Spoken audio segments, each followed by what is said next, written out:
Hey, what's up, Real Life Church? How's it going? So good to be with you today. If you don't know me, my name is Michael. I want to welcome you, whether you're inside the house, if you're out there freezing your butt off, if you're with our online or you're at one of our campuses. We're so glad that you are here.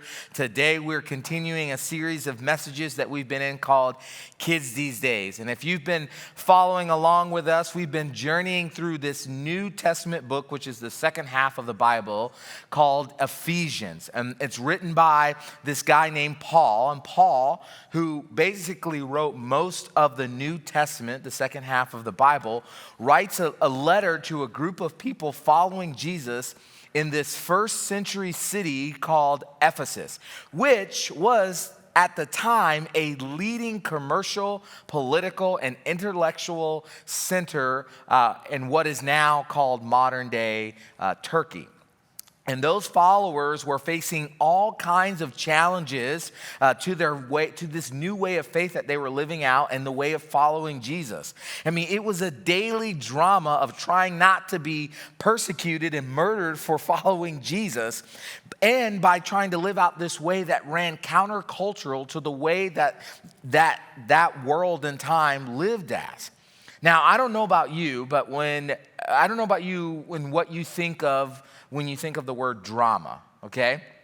Like when you hear that word drama, I wonder what comes to mind for you. Maybe it's a reality TV show that you've watched, and every time you watch it, it's something crazy, like The Bachelor, and Pete is flying and dating a bunch of different girls, and Barb is acting wild and stuff, right?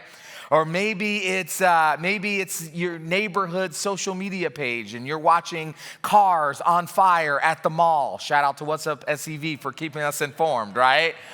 Right? But for me, when I think of drama, when the word drama comes to mind for me, what really gets saturated in my mind is good old wrestling.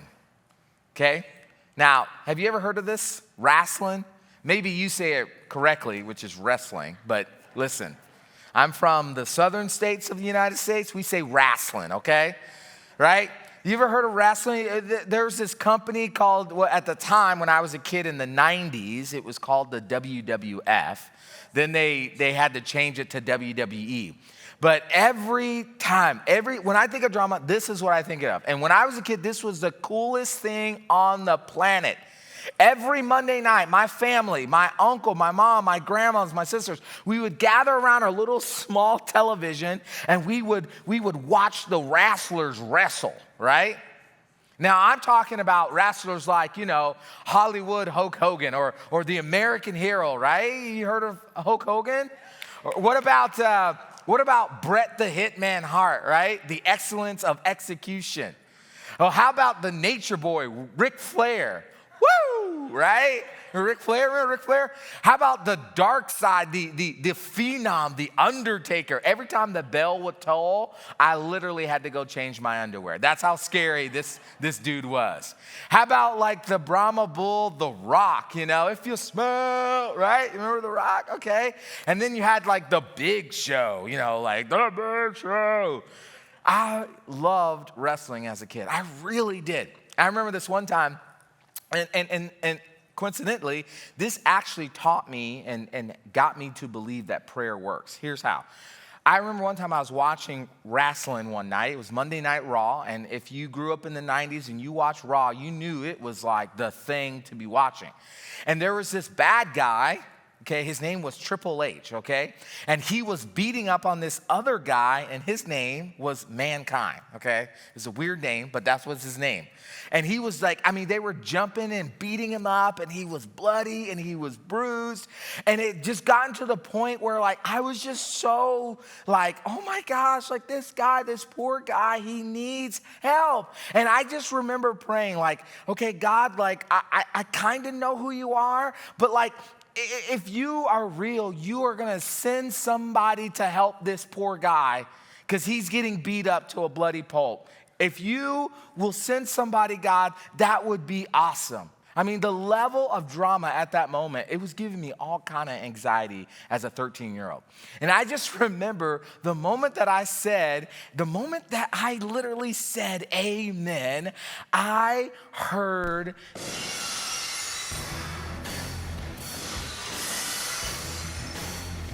Stone Cold Steve Austin's theme music, and this bald dude comes running down in these jorts and this shirt, and he starts beating him up, and I just go, oh my gosh, God is real!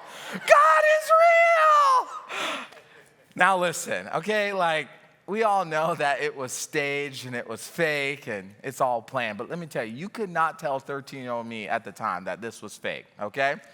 Now, you're probably sitting there wondering, okay, what in the world does this have to do with kids these days? Well, I'm glad you asked. The level of drama produced in those wrestling shows, even though we know it was fake and produced, the level of drama that the audience felt in those moments could be equated to the level of drama our kids are facing today in today's society. You know that in the fall of 2021, the American Academy of Pediatrics and the American Academy of Child and Adolescent Psychiatry and the Children's Hospital Association declared a national emergency in child and adolescent mental health. Studies are showing that we are now caring for young people with soaring rates of depression and anxiety and trauma and loneliness and suicide that is having a lasting impact, not only on them, but then their families and adults around them and their communities.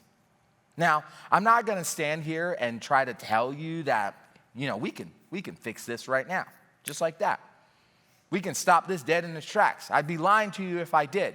But what I can tell you, and what I will say, is that we can actually begin to point our kids and point our teenagers and point our college students and our young adults, our friends, our neighbors, our coworkers, and others to the one who actually can begin to reverse the trend. The one who can give us the heart and wisdom and the posture to begin the process of showing them the way. So let's start with two questions. And if you were here the first week of the series, I asked this question. If you were not here, you weren't able to make it, go back and watch the last 3 weeks really were incredible. But make sure you go back and watch it. Here's the question we started off with. We asked the question, what is the faith of the next generation worth? That's what we started off with. We wanted to know, what is the faith of the next generation worth? And what did we say? We said the faith of the next generation is worth everything. Everything, right? And we agreed that the answer was everything. The faith of the next generation, the faith of your child, the person sitting next to your child, the children in this city and state and country and world should be worth everything to us. There should be no expense that we're unwilling to spare, no time we're unwilling to give, no conversation that we're unwilling to have in order to help our kids find and follow Jesus on a daily basis. Would you agree? Yes. Thank you. Right? Okay then, here's the second question. Why do we struggle doing those very things? Why do we struggle doing those very things? Like, I can't tell you enough the amount of times that I've struggled to spare the expense or to commit the time needed or to have the conversations necessary for my kids to see Jesus each and every day. And when I do try, I often mess it up. Right? Either I'm too eager to correct a wrong that they've done or what I've perceived to be a wrong, or I try to create some weird abstract lesson on everything that my kids say. Well, did you know that Jesus talked about pooping in your pants, right? Like, it doesn't make sense, right? Okay? Or I just flat out jump to discipline without fully understanding what my kids are trying to tell me. Anyone with me? Any parent out there? How about any teacher out there, right? You see, here's what this has led me to believe. And this conclusion about this is, in understanding this and doing the research, kids think adults are clueless. Kids think adults are clueless. Think about it. How often have you heard this phrase? You just don't understand, right? Literally, it's the anthem in my house. You don't understand, Dad. Stomp, stomp, stomp. I hate you. You don't understand, right? You just don't understand. For us adults, how many times did we say that to our parents, right? Or to other adults in our childhood? I mean, it's a generational phrase that has lasted the test of time. And here's the thing. I think our kids are partially right. I'm sorry. I feel like I'm betraying the team.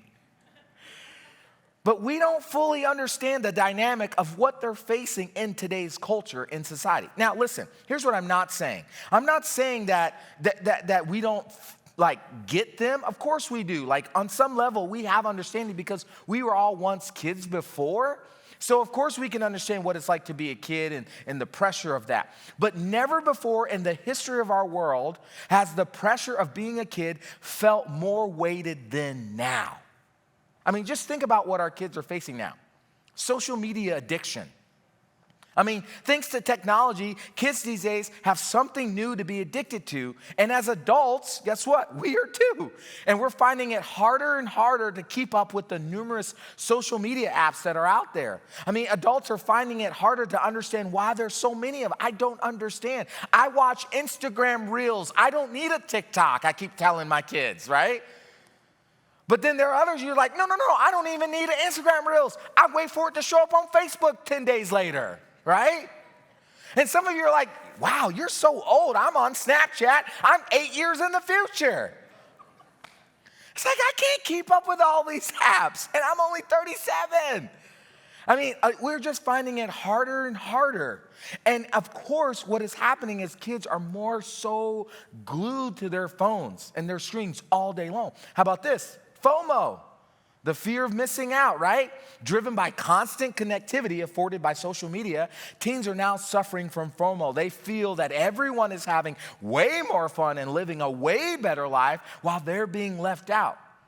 And most adults can't completely understand the pressure that they're under because a lot of other generations didn't grow up with social media the way that we are now. How about this? Exaggeration and dramatization. You see, teen minds are still developing, and that, coupled with hormonal surges, makes them sometimes have skewed perspective on things, almost like everything that happens has to be tinged with a sense of drama or a sense of urgency. So something as inconsequential as, a friend not answering a text message back and that bubble just stays there and it just keeps going, to them, that creates all kinds of anxiety, and it's like they go to DEFCON 1 and they go to the worst case scenario, and it plunges kids into the depths of despair. And our responses as adults to those moments often lead our kids to thinking adults just don't understand. And if adults don't understand, it's not safe to talk to them about what they're facing. You see, we actually polled many of our students that attend our YX ministry across Real Life Church.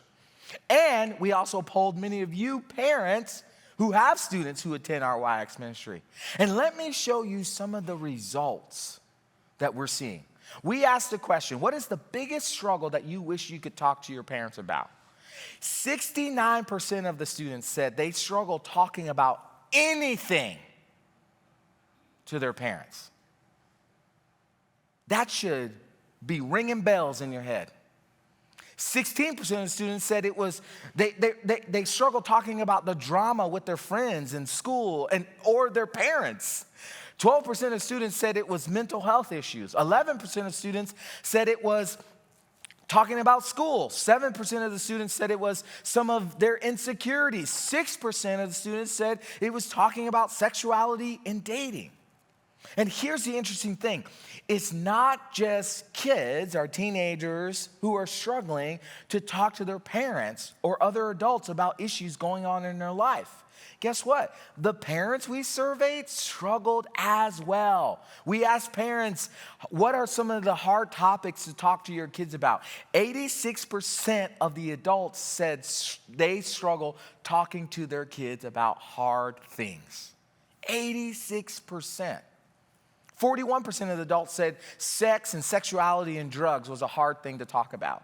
21% of the adults said emotional or mental health issues. 10% of the adults said unhealthy influences. 6.7% of the adults said social media or technology. And 7% of the adults said they struggle talking about faith with their kids.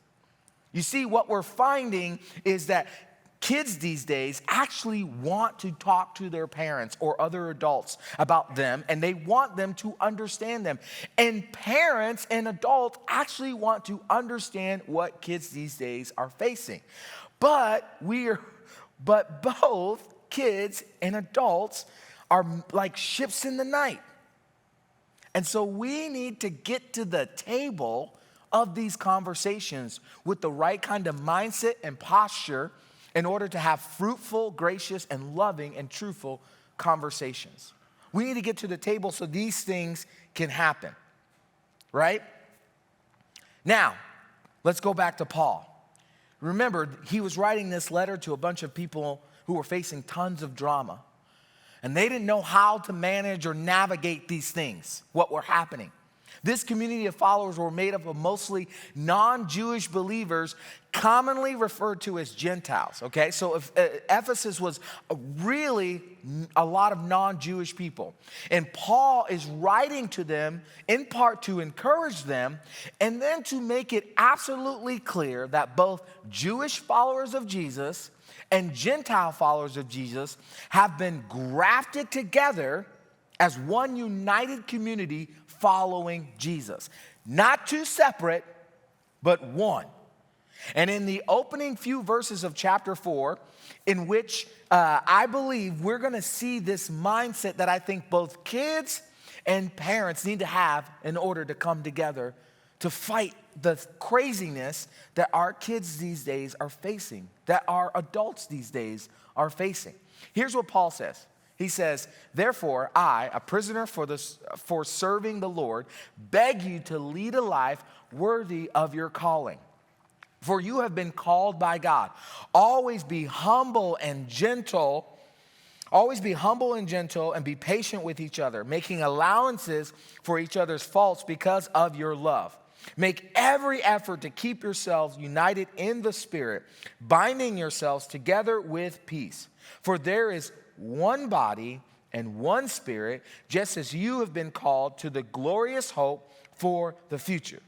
Now, it's very likely that Paul has been writing this letter, from what we can tell, from a prison cell in Rome, where he is being held at the time of the writing of this letter. But even though he is facing at some point a death sentence, he wants to convey with a great sense of urgency the need for both Jewish followers of Jesus and Gentile followers of Jesus to fight for unity as a united body following Jesus, not two separate. Now, this is significant because in this time period, Jewish people and non-Jewish people or Gentiles, they had completely different ways of living out their lives.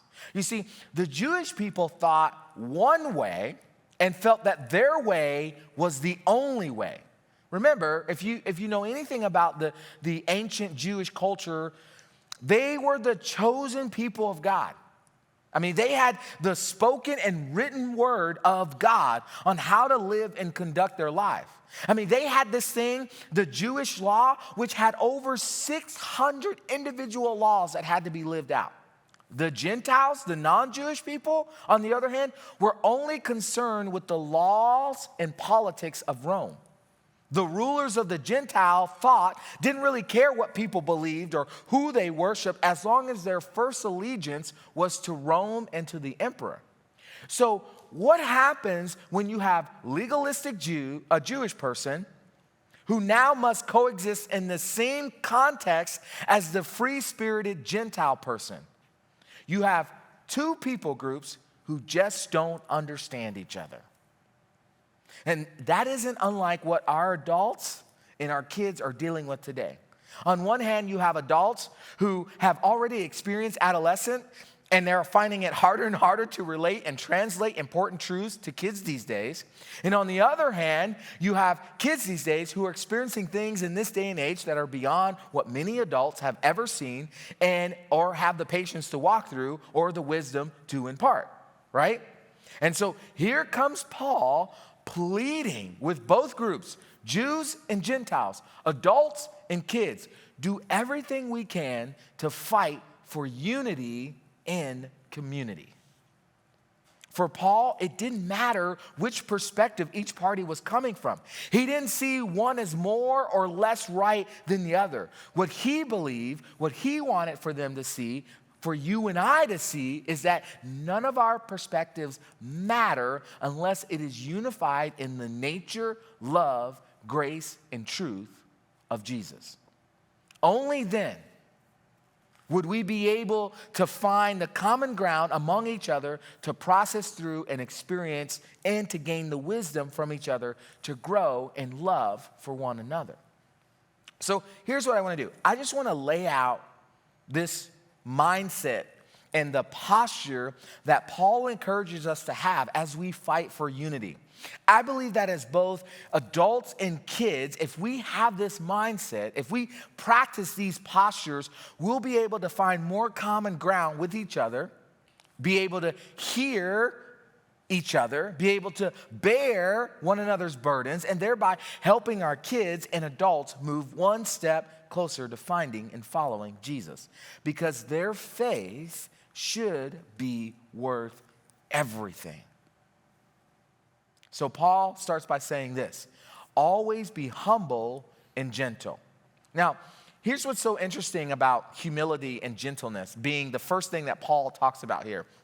Because these two postures and mindset meant something entirely different to the Jewish people and then to the non-Jewish people, the Greeks.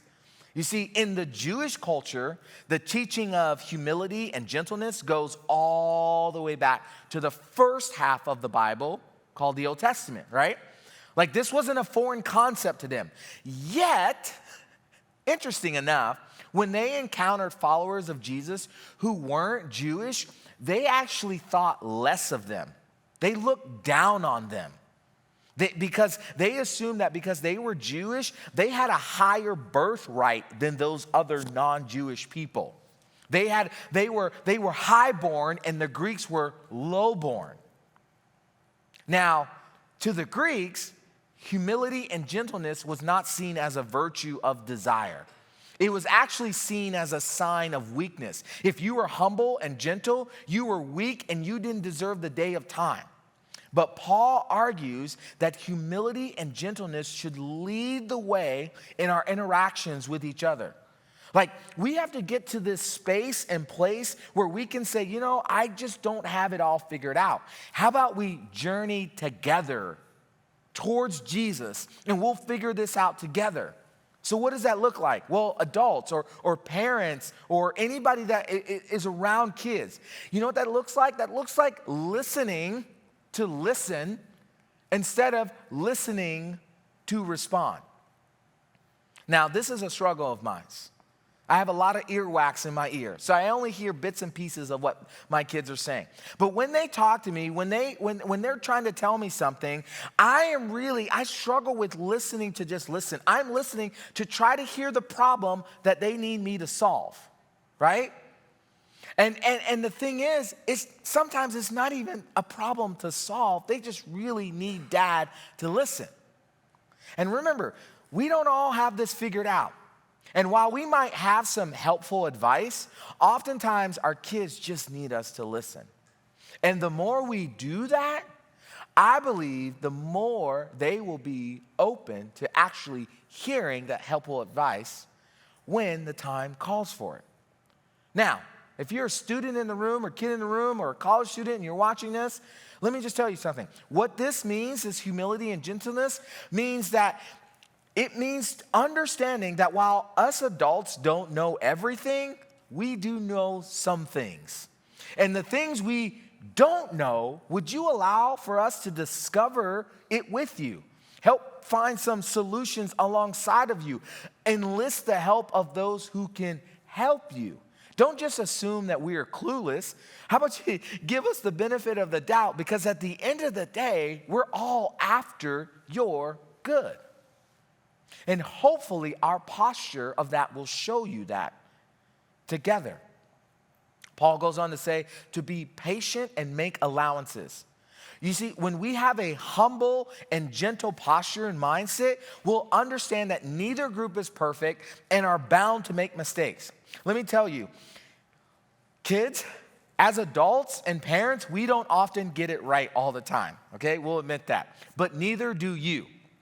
As a referee, I officiate high school basketball as a hobby. It's a fun thing I do. And what I do is there's always this meeting between the captains of each team.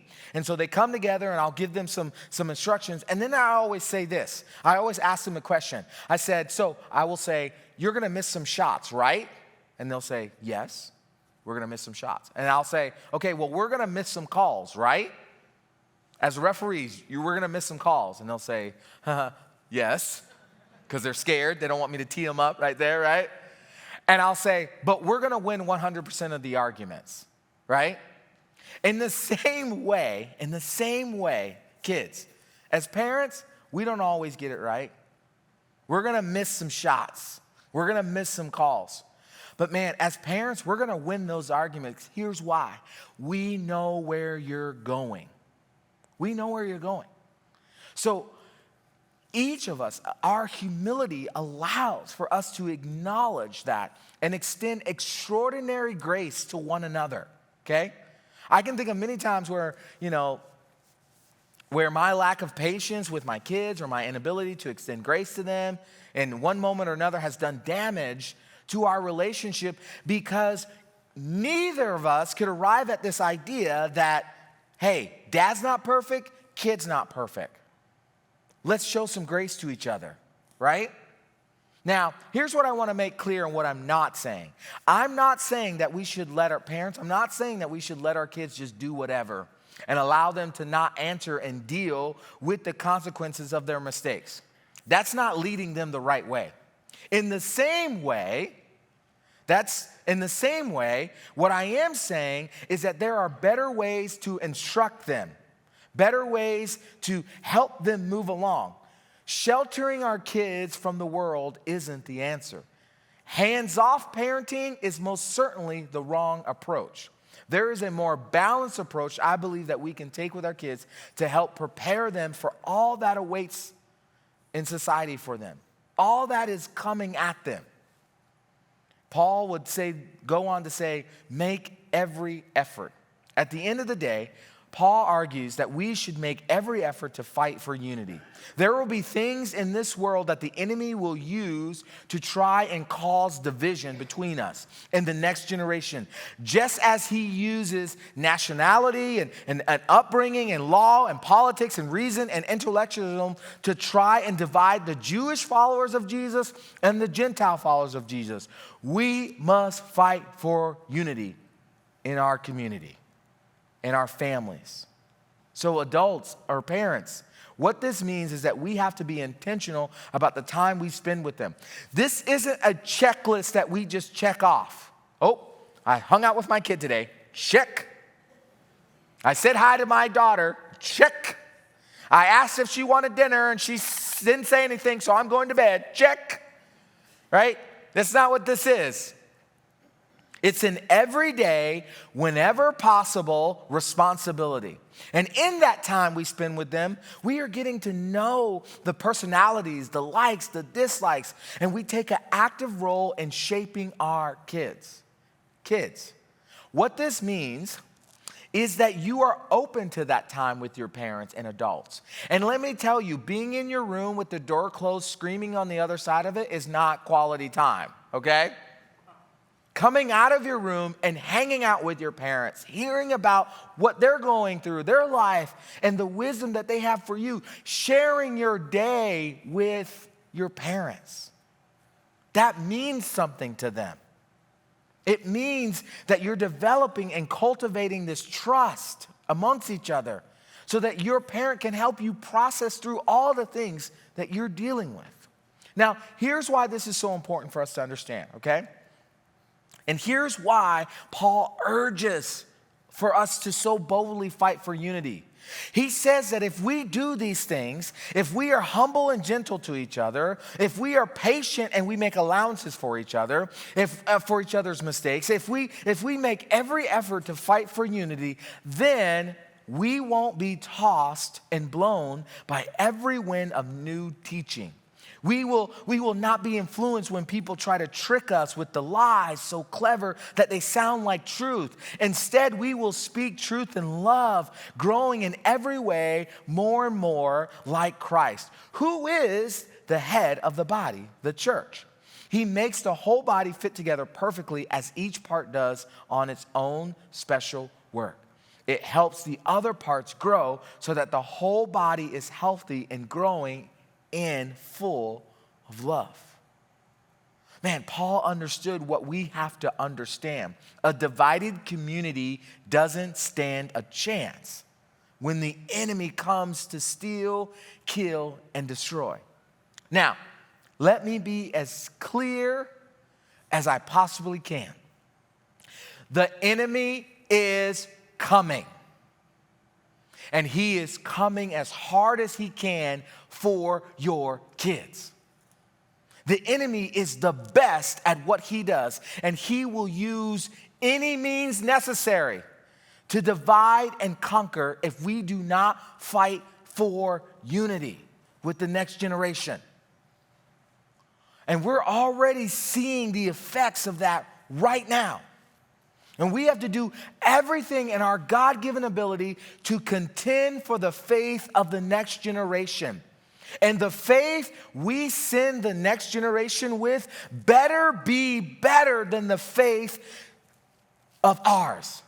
And it better be a faith that can handle the rigors of adulthood. Why? Because a faith that can't grow up will deconstruct. A faith that cannot grow up will deconstruct. If their faith never happens, or they never grow beyond our YX ministry, or they never grow beyond your own faith, it'll be a faith that the enemy tears apart one hardship, one identity crisis, one broken relationship, and one broken house at a time. So kids and parents and adults, let's do everything we can to fight for unity with our kids, with our parents. Why? Because their eternity depends on it. Let me pray. Jesus, we thank you so much for the opportunity, Lord, to follow you. Lord, in everything that we do, we want to give glory and honor to you. And part of that, as you have said, is how we set up this next generation. Lord, if their faith means everything, would you empower us as parents, as adults, as pastors, as leaders, as government officials, of whatever, teachers, doctors, whatever we are, to make sure we are doing everything we can to fight for unity with this next generation. Father, that's how you wanted it in the body. And that's how it's going to go. May we do everything to shield our kids from the enemy as they find and follow you. We pray this in Jesus' name, and the house said,